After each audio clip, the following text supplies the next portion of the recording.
Hello, welcome. Today we are going to be learning about, in today's lesson, we're going to be revisiting the concept of the greenhouse effect. We're going to be learning about greenhouse gases, what their characteristics are, and how they enter the atmosphere. We're going to be talking about natural phenomenon that add greenhouses to the atmosphere, along with human activities that add greenhouse gases into the atmosphere. So for today's lesson, it'll be important that you have the following materials. You'll need a sheet of paper and a pen or a pencil to take notes.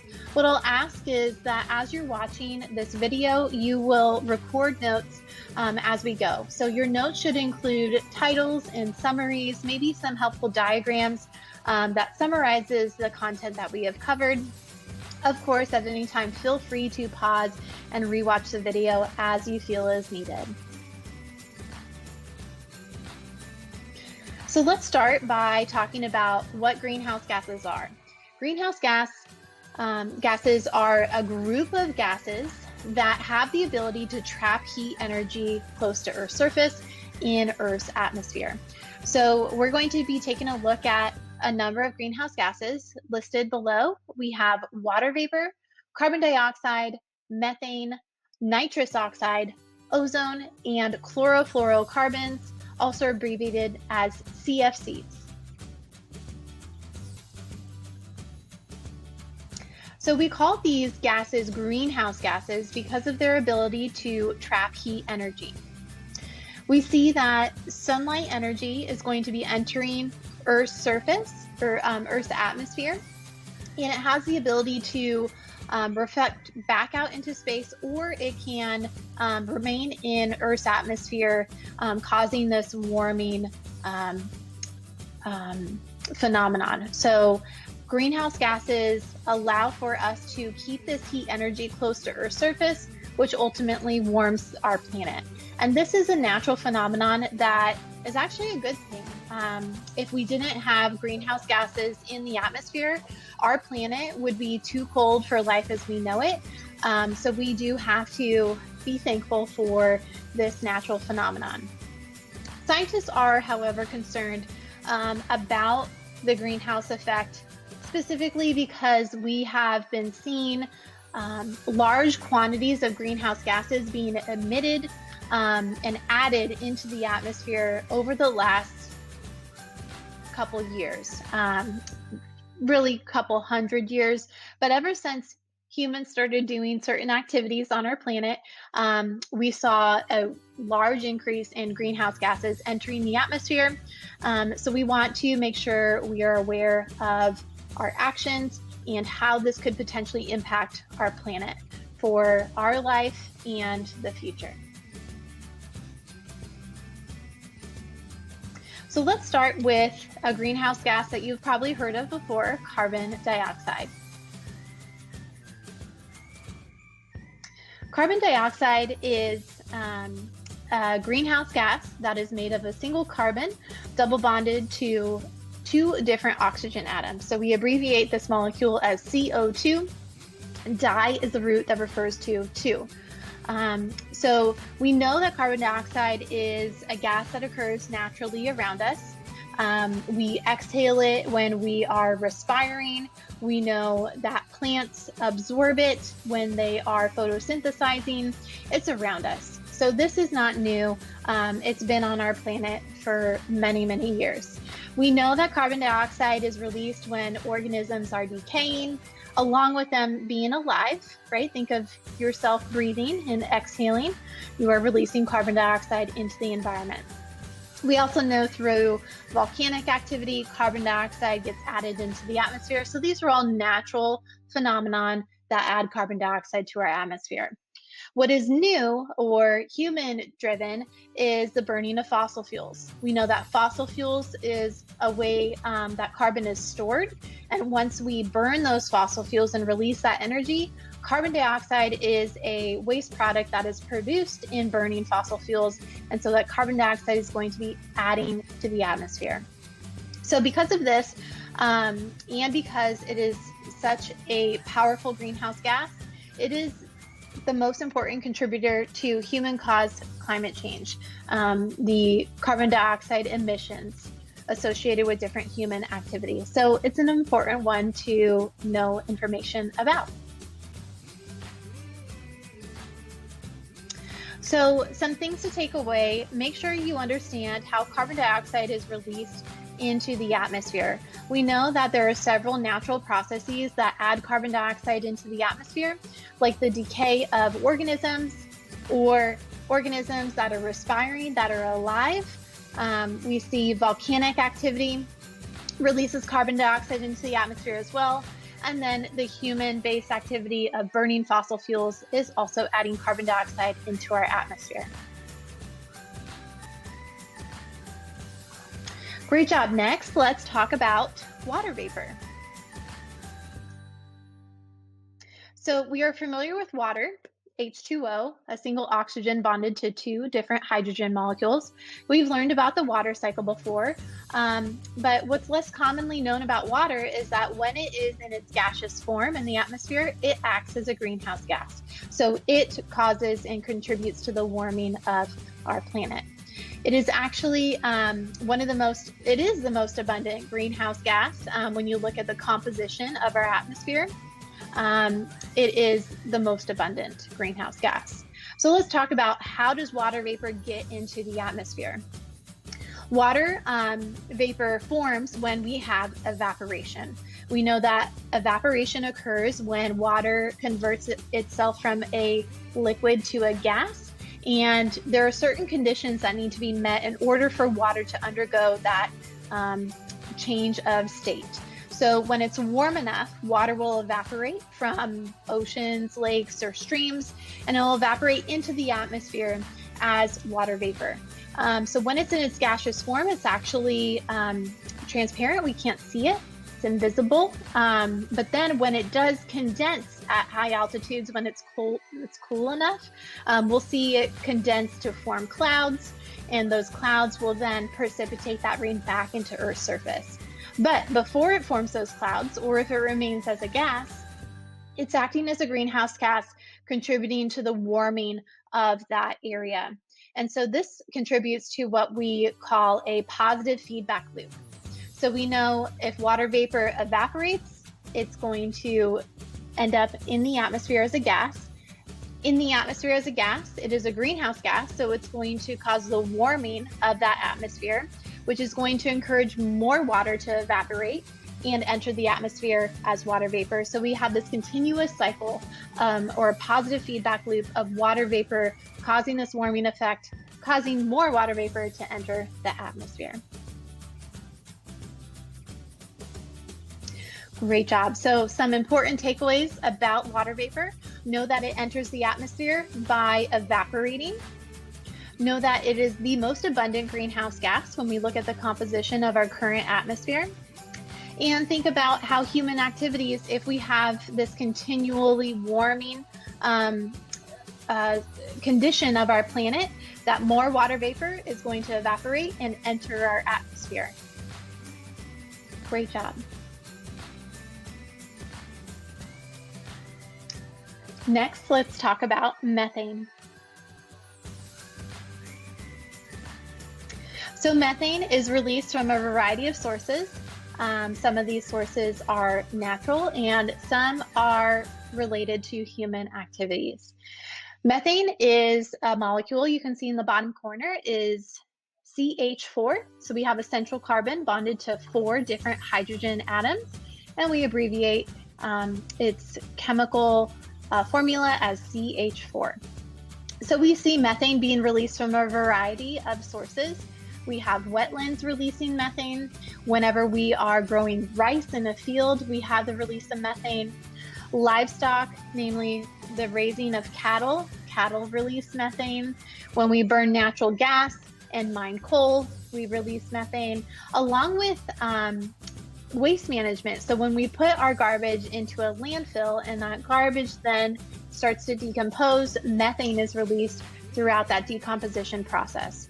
So because of this and all of the different ways that methane is entering the atmosphere, it ends up being the second most important contributor to human-caused climate change behind carbon dioxide. So lots of human activities driving the release of more methane, right? More garbage, more landfills.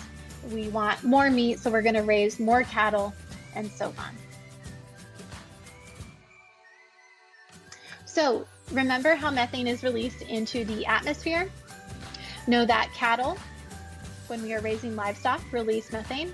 Know that the burning of natural gas releases methane. And also through the decomposition of our waste in landfills, that process releases methane as well. Great job. Next, let's talk about nitrous oxide. Nitrous oxide is a molecule abbreviated N2O. It's two nitrogen atoms bonded to an oxygen. You can see the chemical structure down in the bottom corner. Nitrous oxide is a molecule that we see occurring naturally. It's a part of the nitrogen cycle. So we see bacteria in the soil producing nitrous oxide, and we also find it in the ocean. Nitrous oxide then enters the atmosphere. This is a normal part of the nitrogen cycle. But some human activities that contribute to nitrous oxide being added to the atmosphere include factories and power plants, and the use of fertilizers for agricultural practices. So when we're trying to grow our plants. It's important to know that nitrous oxide, once in the atmosphere, it actually do a lot of damage. Aside from it being a greenhouse gas and contributing to the warming of our planet, it also damages the protective layer of ozone that's found in the stratosphere of the atmosphere. So you might have heard of the ozone layer and how there was a hole in the ozone layer. That is in part due to molecules like this, the nitrous oxide interfering with ozone in the stratosphere. And once that ozone layer is disrupted or compromised, we no longer have that protective layer from the UV radiation, and that can have large effects and consequences on living organisms, not just humans, but all living organisms on our planet. Great job. So some important points you want to take away about nitrous oxide is know that it occurs naturally on our planet. It's formed in the soil and in oceans. But we do have some human activities that contribute to more nitrous oxide being released into the environment. And nitrous oxide is one of those pollutants that is going to damage that protective ozone layer that helps protect us from harmful UV radiation. So next, let's talk more about ozone. There's a lot to know about ozone. So what I want you to take away from this presentation is that ozone could be good and it could also be considered bad. And it depends on where it is in the atmosphere. So ozone is abbreviated as O3. It's 3 oxygen atoms bonded. And we can see in this diagram that ozone occurs up high in the stratosphere. And when it's high up in the stratosphere, it is protecting us from harmful UV radiation. You can see in this diagram that UV radiation is just kind of reflected back out. But when we have ozone forming in the troposphere, close to Earth's surface in the lower layer, it is considered bad or a pollutant. So ozone is a greenhouse gas, so it's going to contribute to that warming greenhouse effect. And we see that it is, its formation is accelerated when we burn gas and we burn fossil fuels in factories. So we see lots of ozone present in the troposphere in areas where there are a lot of people and a lot of people driving cars. So you can think of LA. The air in LA is going to have a lot of ozone because we have lots of burning of fossil fuels, lots of gas being burned, and lots of people doing this, right? So some important points to know about ozone is that it could be good, it could be bad. The bad ozone that we're talking about, that is a pollutant, is that's found in the lower part of the atmosphere in the troposphere. We know that ozone requires some chemistry. So it is formed by pollutants combining and rearranging along with some heat energy in the atmosphere. So the burning of fossil fuels and the release of pollutants accelerates the formation of this bad ozone in the troposphere. Great job, guys. So our last greenhouse gas we're going to focus on today is abbreviated as CFCs, or chlorofluorocarbons. So our chlorofluorocarbons is actually a group of gases. They have a variety of different chemical formulas. What they all have in common is they contain these 4 elements. So they all contain carbon, hydrogen, chlorine, and fluorine. And you can see an example of a molecule down in the bottom corner. So what's important to know about CFCs is that these molecules are all man-made. They do not naturally occur on our planet. And so we are responsible for adding these into the environment. They are a greenhouse gas, and not only are they a greenhouse gas, but they're also very damaging to our protective ozone layer, like nitrous oxide. So it has a very harmful effect on our environment. So we did not know of this until in the mid-1900s. In the late 1800s to the early 1900s, we were using CFCs in the making of different products. So they helped keep different things cool, like we use them in refrigerators and air conditioners and aerosols and some of the things you see pictured over here. But they released chlorofluorocarbons into the environment, and we saw that there was an effect on our environment. With higher levels of CFCs, we saw that there was lower ozone. So this is a pollutant. We were like, we have to regulate this. So now there are laws that prohibit the use of CFCs, preventing from these guys from entering the atmosphere. So that has been a good thing. So some takeaways about CFCs: know that chlorofluorocarbons are completely man-made. They do not occur naturally. We have since learned about their impact on the environment, and since it didn't seem to be a very positive one, we have put laws in place that prohibit their use. And we wanted to prohibit their use because we saw not only are they a greenhouse gas that contribute to the greenhouse effect, but they also damage that protective layer of ozone that we need up above us in the stratosphere to protect us from intense UV radiation. Great job, guys. So at this point, if you feel like you missed something about the content covered, go ahead and pause the video and go back to that point so you can feel confident in your notes. Once you're done with your notes, go ahead and draw a line under them, and you're going to write out questions 1, 2, and 3 that you see here in orange, and then you're going to use what you've learned and apply it to answer these questions. So question 1, what are the characteristics of greenhouse gases? So maybe describe what they do in the atmosphere. What do they have in common? Number 2, list examples of greenhouse gases and how they enter the atmosphere.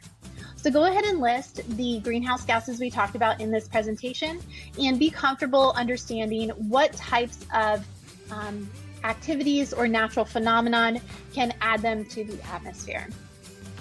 Number 3, we're going to bring it home by describing how humans play a role in the greenhouse effect. So let's go ahead and name some human activities that maybe contribute greenhouse gases into the atmosphere. Maybe name some human activities that prevent greenhouse gases from entering the atmosphere. Use what you've learned in this presentation to see how humans play a role in this whole situation.